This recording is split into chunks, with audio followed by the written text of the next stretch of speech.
Je réfléchis là. Ouais, ça se voit.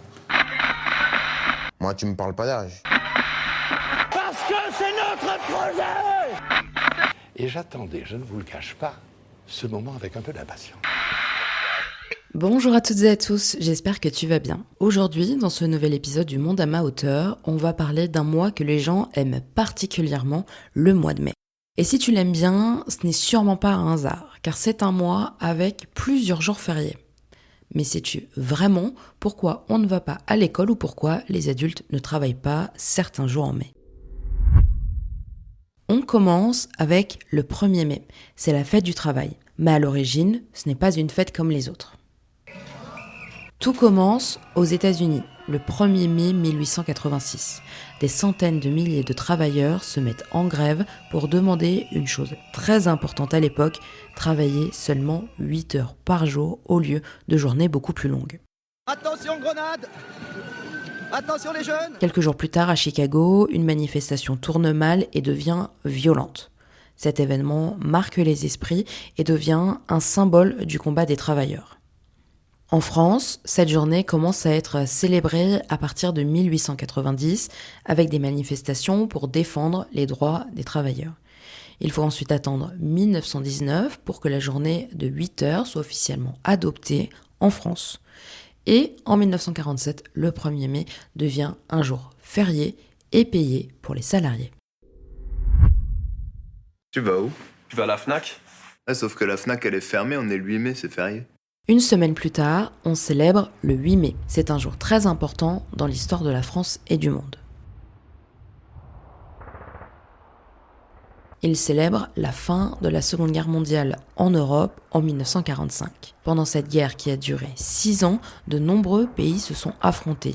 Il y a eu des millions de morts. Le 8 mai 1945, l'Allemagne nazie annonce sa défaite, c'est-à-dire qu'elle accepte d'arrêter les combats. Pour beaucoup de pays, c'est la fin de la guerre en Europe et le retour à la paix.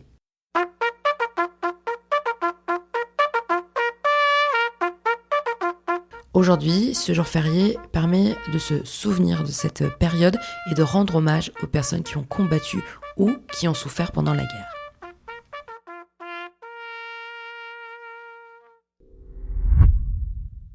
L'Ascension est un jour férié un peu différent, car elle ne vient pas d'un événement historique ou social, mais d'autres traditions religieuses.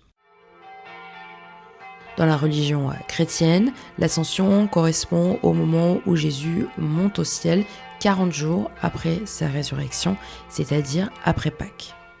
Même si aujourd'hui la France est un pays laïque, c'est-à-dire que l'État est séparé des religions, certains jours fériés viennent encore de traditions chrétiennes car elles ont longtemps fait partie de l'histoire du pays. Point intéressant, l'Ascension tombe toujours un jeudi.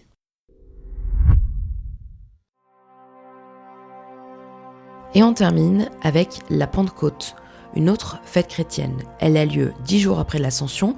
Selon la tradition chrétienne, elle célèbre le moment où l'Esprit Saint descend sur les apôtres, c'est-à-dire les personnes qui accompagnaient Jésus pour leur donner la force d'aller transmettre son message.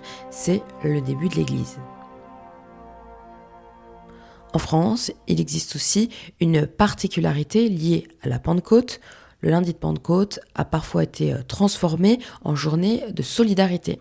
Cela signifie que dans certains cas, des personnes travaillent ce jour-là pour financer des actions en faveur des personnes âgées ou en situation de handicap. Voilà, j'espère que cet épisode du Monde à ma hauteur t'a permis d'un peu mieux comprendre ces jours fériés. On se retrouve la semaine prochaine pour un nouvel épisode et en attendant, prends soin de toi. Je vous demande de vous arrêter. Au revoir.